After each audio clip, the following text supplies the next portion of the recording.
सामीन इकराम, एक दो दिन पहले का वाकया है कि एक नौजवान लड़की हैदराबाद थाने में चली गई और उसने मौक़िफ़ क्या अपनाया। तो उसके मौक़िफ़ से पहले मैं आपकी खिदमत में चंद बातें गोश गुजार करना चाहता हूँ कि बेटियां अल्लाह रब्बुल इज़्ज़त की बहुत बड़ी रहमत होती हैं। अल्लाह रब्बुल इज़्ज़त जिन्हें बेटियां अता फरमाते हैं वो बहुत बड़े खुशकिस्मत होते हैं। अज़ीज़ान गिरामी, अल्लाह रब्बुल इज़्ज़त ने हुज़ूर नबी करीम रऊफ़ुर रहीम सल्लल्लाहु अलैहि वसल्लम को तमाम जहानों के लिए रहमत बनाकर भेजा, लेकिन जो उनकी बेटियां थी अल्लाह रब्बुल इज़्ज़त ने हुजूर के लिए भी उनको रहमत बना दिया। अल्लाह रब्बुल इज़्ज़त ने जिन्हें पूरी कायनात के लिए रहमत बनाकर भेजा, दोनों जहानों के लिए रहमत बनाकर भेजा, जो उनकी बेटियां थी वो उनके लिए भी रहमत बन गई। अल्लाह रब्बुल इज़्ज़त जिन्हें बाहया और बाशरम बेटियां अता फरमा दे वो तो बहुत ही खुशकिस्मत लोग होते हैं। लेकिन ये जब से मैंने वाकया सुना तो मेरी रूह कांप गई, मैं परेशान हो गया कि जिन बेटियों को हम बड़े नाज और नखरे के साथ पालते हैं, उनके नाज उठाते हैं, उनके नखरे उठाते हैं, उनकी जितनी भी ख्वाहिशात होती हैं हम हद्दल इम्कान कोशिश करके उसे पूरा करते हैं। लेकिन इन बेटियों को अगर अल्लाह रब्बुल इज़्ज़त हया अता फरमा दे तो इनसे अच्छी चीज कोई है ही नहीं, क्योंकि बेटे भी छोड़ जाते हैं लेकिन बेटियां जो हैं वो कभी छोड़कर नहीं जाया करती।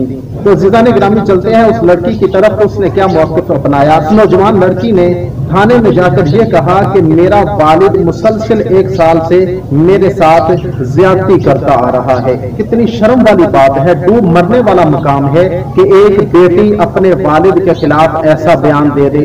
अगर वालिद ने ऐसा किया है तो उस वालिद से बदतरीन गलीज तरीन इंसान इस दुनिया में है ही नहीं।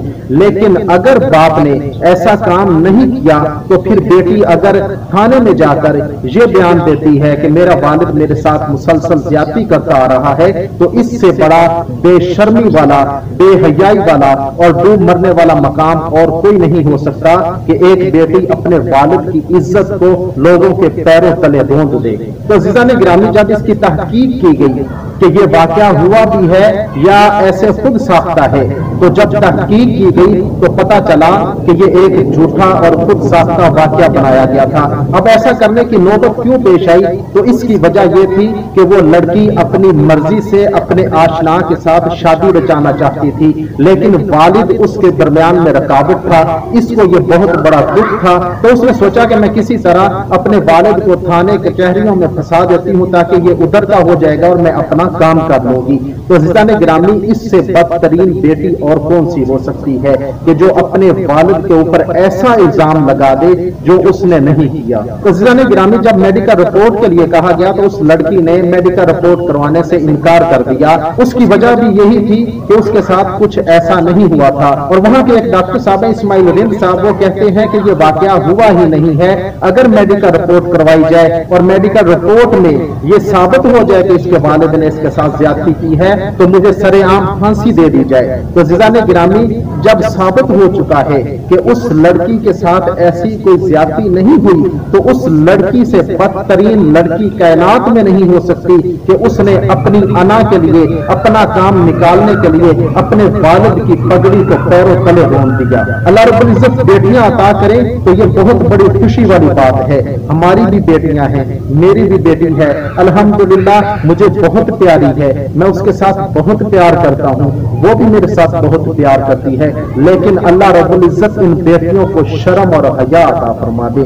अगर इन बेटियों को शर्म और हया अता फरमा दे तो इनसे अच्छी चीज नहीं है। और अगर ये बेशर्म हो जाए, बेहया हो जाए और अगर ये वालिदैन की इज्जत को पैरों तले रौंदने पे आए तो इनसे खतरनाक चीज भी दुनिया में कोई नहीं है। तो ज़िदाने गिरामी, ये सब ऐसा होता क्यों है? मैं मुसलसल पहले भी इसी चीज पे जोर देता आ रहा हूँ कि हम अपनी औलाद की इस्लाह कैसे करते हैं। जब हम अपने बीवी बच्चों में बैठकर फिल्में देखेंगे, ड्रामे देखेंगे और गलीज तरीन किस्म की फिल्में हम देख रहे होते हैं, हमारे बच्चे भी बैठे होते हैं, बीवी भी होती है, वालिदैन भी होते हैं, सारे इकट्ठे बैठकर ऐसी गंदी गंदी फिल्में देखते हैं। जब ऐसी फिल्में हम अपने बच्चों में, अपने वालिदैन में, अपनी बीवी के सामने ऐसी गलीज तरीन फिल्में देखेंगे तो फिर उसका हमें सिला इसी सूरत में मिलेगा जैसा कि इस बच्ची ने अपने वालिद के साथ खाने में जाकर किया है। तो अज़ीज़ान ग्रामी, मैं गुजारिश करता हूँ कि अगर आप चाहते हैं कि हमारी औलाद फर्मा बरदार हो, मुत्तकी हो, परहेजगार हो, गुस्ताख ना हो, नाफरमान ना हो, तो फिर हमें क्या करना होगा कि हमें अपनी औलाद की अच्छी तरबियत करनी होगी। अगर हम औलाद की अच्छी तरबियत करेंगे तो वो यकीनन हमारी झोली में वो अच्छाई ही डालेंगे। लेकिन अगर हमने अपनी औलाद की तरबियत ही गलत तरीके से की, फिर वो कल को हमें वही लौटाएंगे जो हमने उन्हें दिया है। तो औलाद की अच्छी तरबियत तभी हो सकती है जब हम अपनी औलाद को सीधी राह दिखाएंगे, दीन वाला रास्ता दिखाएंगे। अगर दीन वाला रास्ता दिखाया तो यही औलाद हमारे लिए रहमत भी बन जाएगी और नेमत भी बन जाएगी। लेकिन अगर हमने इन्हें बुरा रास्ता दिखाया, खुद भी नमाज ना पढ़ी और इन्हें भी नमाज की तरगीब ना दी, खुद भी कुरान ना पढ़ा, इन्हें भी कुरान ना पढ़ाया, खुद भी अल्लाह रब्बुल इज्जत की नाफरमानियां करते आए और ये भी अल्लाह रब्बुल इज्जत की नाफरमानियां करते आए, तो फिर अगर हमारी नाफरमानी हो जाए तो हमें दुख लगता है, हमें परेशानी होती है कि हमारी नाफरमानी हो गई। लेकिन जब हम अल्लाह रब्बुल इज्जत की नाफरमानियां करते हैं तो हमें पूछने वाला कोई नहीं होता। जैसे हमें दुख होता है, अल्लाह रब्बुल इज्जत को भी गजब आता है जब उसका बंदा उसके सामने डटा रहता है कि मैंने तेरी इबादत नहीं करनी।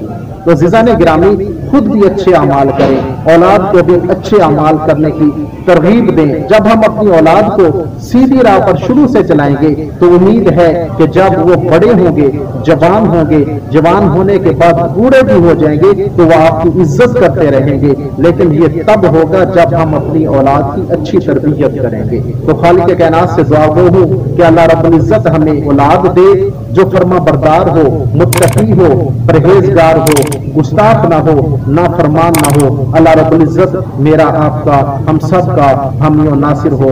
वस्सलाम।